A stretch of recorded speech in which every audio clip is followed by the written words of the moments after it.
नमस्कार, मैं मनमोहन मिश्र।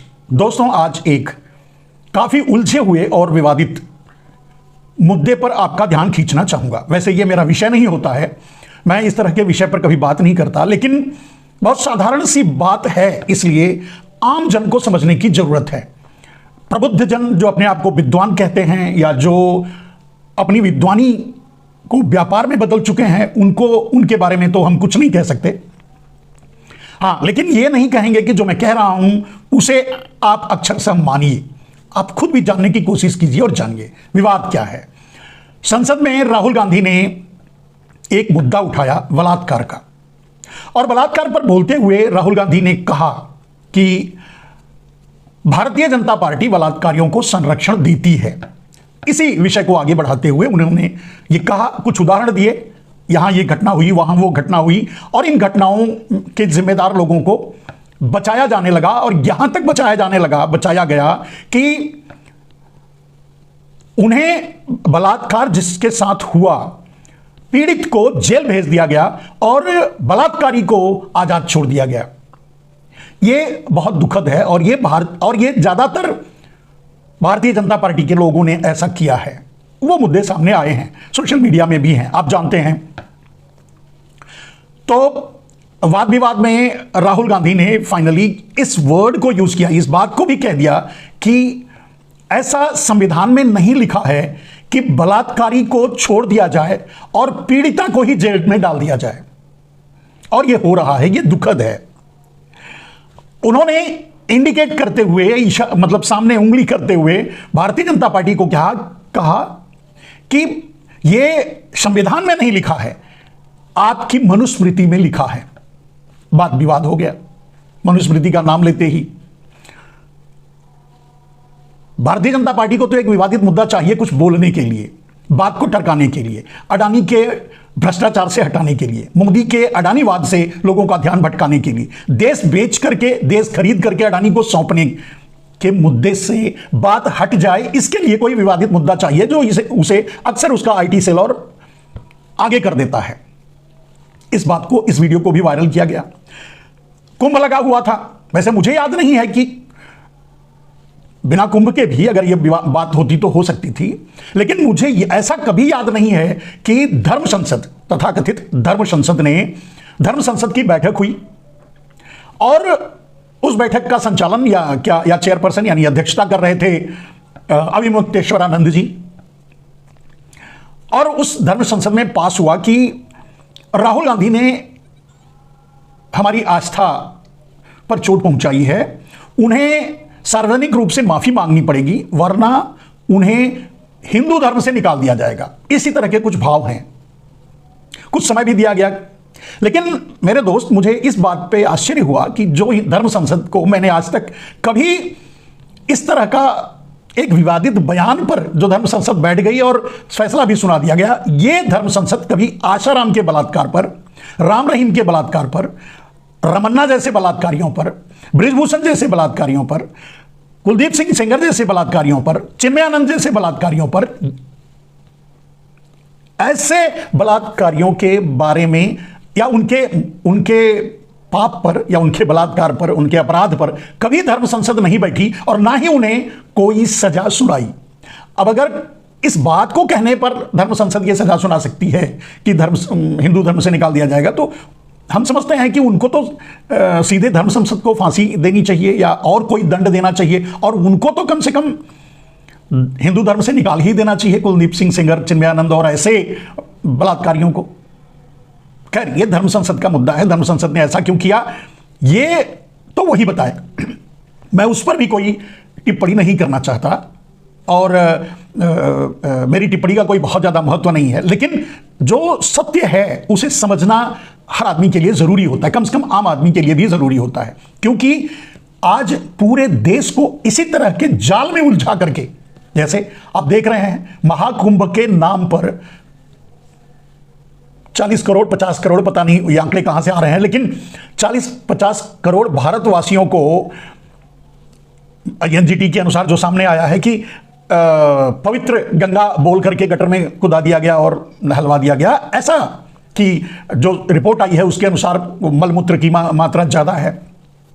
नहाने लायक नहीं है, आचमनी करने लायक पवित्र नहीं है। इस पर भी वैसे अभी मुक्तेश्वरानंद सवाल उठाए हैं कि सरकार ने ऐसा नहीं कर पाई। भी सरकार जब जहां 40-50 करोड़ लोग आकर के अपना पाप धोएंगे तो उस पाप के साथ जो निकलेगा उनके बदन से वो भी तो वही है, फिर होना ही ऐसा है। तो उससे अब जहां 40-50 करोड़ लोग आकर पाप धोएंगे तो अब ऐसे ही पानी की उम्मीद की जा सकती है। अब कोई ऐसा, अब कितना बड़ा संयंत्र और कुछ भी करने पर वो तो नहीं हो पाता। हाँ, अगल बगल के नालों को रोका जा सकता था, हो सकता है रोका गया हो। खैर मैं उस विवाद में भी नहीं, उस बात पर भी नहीं जाना चाहता। लोग जाकर के स्नान किए, लोगों की आस्था है, लोग गटर में ही स्नान करके खुश हो जाया करते हैं, पवित्र हो जाया करते हैं, पुण्य प्राप्त कर लिया करते हैं, मोक्ष पा लिया करते हैं। और वहां तो दब करके मर जाने वाले भी मोक्ष प्राप्त कर लिए।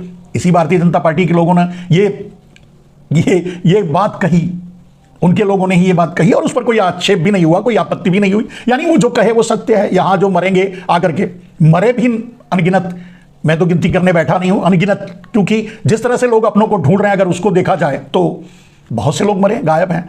अब यहां तक कि कुछ चैनल इस बात को भी कह रहे हैं कि वहां लोग आकर के अदृश्य हो जाते हैं, गायब हो जाते हैं। और वो जो गायब हो जाते हैं, मान लीजिए जैसे अब यहां ज्यादा लोग गायब हुए हैं, लोग ढूंढ रहे हैं, तो उनको सांत्वना देने के लिए यह कहा जा रहा है चैनलों की तरफ से कि जो गायब हो गए वो भी स्वर्ग चले गए, यानी वो अदृश्य हो गए, वो कहीं मरवर के जमीन में नहीं दबे। तो इस तरह के जिस समय मीडिया, गोदी मीडिया, डाबर मीडिया, सुपारी मीडिया इस तरह का प्रचार कर रही हो, इस तरह के भाव प्रस्तुत कर रही हो, ऐसी स्थिति में आप किसको सजग कर सकते हैं और क्या कह सकते हैं, मैं उस पर नहीं जाता, फिर से मुद्दे पर आ जाता हूं। मेरे दोस्तों, जब मनुस्मृति पर यह बात कही गई तो यह शायद धर्म संसद को बुरी लगी, उन्होंने कहा। अब मेरे मन में भी जिज्ञासा उठी कि भाई मनुस्मृति को फिर से देखा जाए।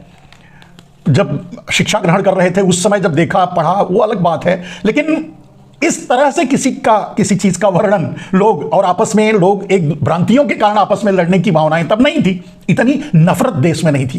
कहने का मतलब मैं ये कहना चाहता हूं, इतनी नफरत देश में नहीं थी। जब नफरत नहीं थी तो इस तरह के भाव भी नहीं आया करते थे।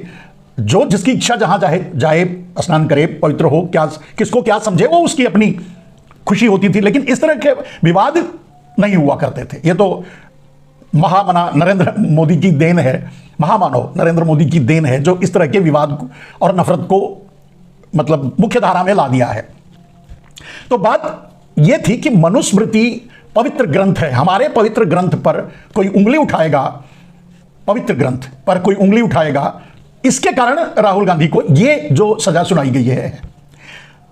तो फिर इस जिज्ञासा में मैंने पवित्र ग्रंथ को कुछ पन्ने खोले। पहला पन्ना खोला मैंने और पहला अध्याय और पहला श्लोक। मेरे दोस्त, पढ़ने के लिए, वैसे मैं संस्कृत का विद्यार्थी रहा हूं, पढ़ने के लिए मैं संस्कृत में श्लोक पढ़कर फिर उसकी के भाव आपके सामने रख सकता हूं, लेकिन नहीं रखूंगा क्योंकि इस समय उतना वीडियो फिर बहुत लंबा होगा, ऐसा नहीं हो पाएगा।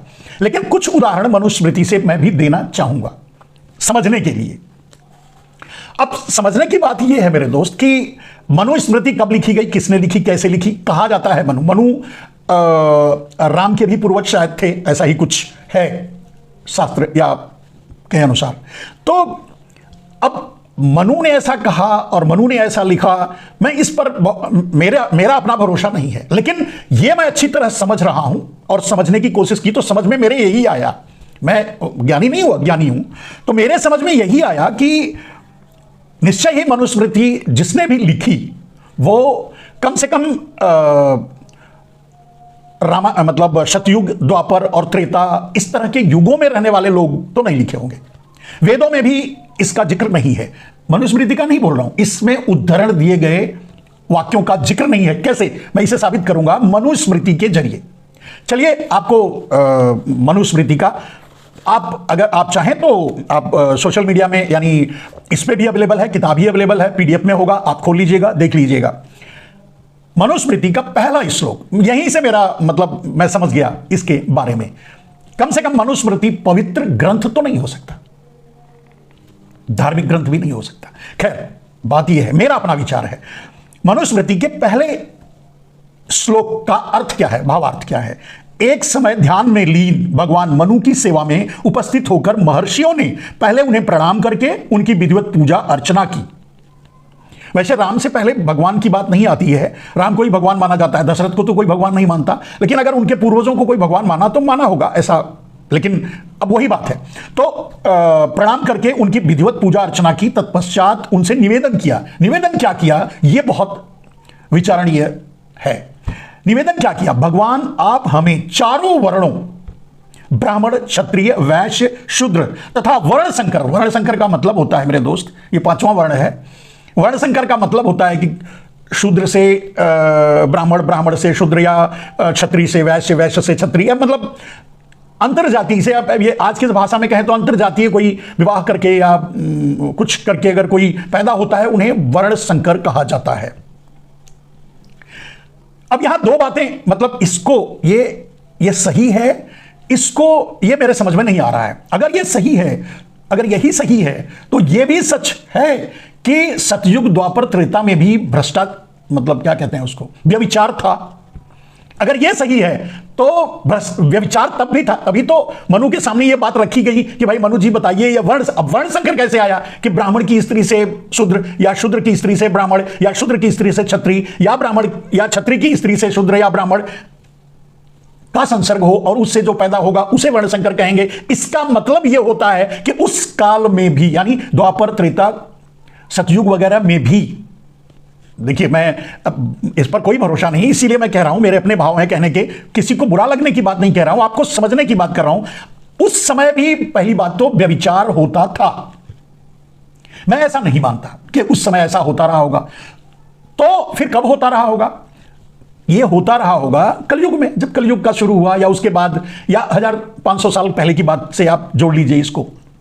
वैसे भी इस तरह का कोई उदाहरण, मतलब आपको वाल्मीकि रामायण या वेदव्यास रामायण या फिर कंब रामायण, मतलब उन सब रामायण में शायद नहीं मिलता, मिलता हो तो नहीं कह सकते, नहीं मिलता मेरे अनुसार से। तुलसीकृत रामायण, जो कि औरंगजेब के जमाने में लिखा गया, जिस समय हिंदू धर्म का क्षरण हो रहा था, उसे बचाने के लिए लिखा गया था रामायण, तुलसीदास ने लिखा था, दुनिया देश का भ्रमण करके अपने हिसाब से। वहां थोड़ा बहुत मिलता है आपको वर्ण व्यवस्था की बात, लेकिन उससे पहले मुझे नहीं कहीं मिला। सवाल यह है कि अगर मनुस्मृति में वर्ण व्यवस्था की बात की जा रही है तो इसका संबंध मनु से जोड़ना निहायत गलत है। दूसरी बात तो निश्चय ही ये बात की अपनी, और जब वर्ण व्यवस्था की बात की ही जा रही है, अगर मनुस्मृति सही है, मनु ने ही कहा, सब कुछ हम मान लेते हैं इस किताब के अनुसार, मैंने कहा यह पवित्र ग्रंथ नहीं हो सकता। क्यों? क्योंकि अगर हम वही ये भी मान लें तो सबसे पहली बात, जब वर्ण व्यवस्था की बात मनुस्मृति में कर दी गई, मनु वर्ण व्यवस्था न होते हुए भी, कहते हैं अंग्रेजों के बाद से ये सारी, अंग्रेजों के बाद और कुछ उनसे पहले आगे पीछे वर्ण व्यवस्था या जाति और इन सब चीज़ों का प्रादुर्भाव हुआ, थोड़ा उससे पहले भी हो सकता है। सवाल ये नहीं है, सवाल मतलब ये उठ रहा है कि जब वर्ण व्यवस्था की बात की गई है और वर्ण व्यवस्था में व्यभिचार की बात की गई है, वर्ण संकर की बात की गई है, तब इसे सतयुग से जोड़ना, द्वापर त्रेता से जोड़ना तो ठीक नहीं है, या फिर वहां भी इस तरह का होता था। अब इससे आगे चलते हैं मेरे दोस्त। बात राहुल गांधी ने जो कह दी कि बलात्कारियों का संरक्षण मनुस्मृति में, आपके मनुस्मृति में है, संविधान में नहीं है, यही बात राहुल गांधी की वायरल हुई और इसी बात पर टीका टिप्पणी हुई, इसी बात का उदाहरण दिया गया, लिया गया, जो भी हुआ। यहां अब आपको एक चीज मैं बताना चाहूंगा मेरे दोस्त, मैंने पहले अध्याय के पहले 2 श्लोकों की बात का विवरण दिया। अब मैं आपको यह बात कहना चाहूंगा कि अगर इस विषय में ज्यादा जिज्ञासा से आप पढ़ना चाहेंगे, क्योंकि मुझे यह पढ़ने में भी थोड़ी शर्म आएगी, मतलब थोड़ा ठीक फील नहीं कर पाऊंगा, मैं कंफर्ट नहीं महसूस कर पाऊंगा, तो इसके लिए मैं ये कह सकता हूं आपको कि आप 358 श्लोक नंबर 8वें अध्याय के 358 से 8 के बाद अगर 5, 7, 10 श्लोक आप पढ़ेंगे, उसके भावार्थ पढ़ेंगे, अगर आप संस्कृत नहीं जानते, तो भी आपका ये भ्रम टूट जाएगा कि ये पवित्र ग्रंथ है। कैसे? देखिए 358 श्लोक नंबर 358 के श्लोक का भावार्थ क्या है? सभी वर्णों की स्त्रियां रक्षा योग्य होती हैं, अर्थात उनकी पवित्रता बलात् कलंकित नहीं करनी चाहिए। ठीक है, यहां तक बात सही है, बलात्कार नहीं करना चाहिए, इसका मतलब ब्राह्मण के अतिरिक्त 3 वर्णों के लोगों को पर स्त्री गमन के लिए मृत्युदंड देना चाहिए।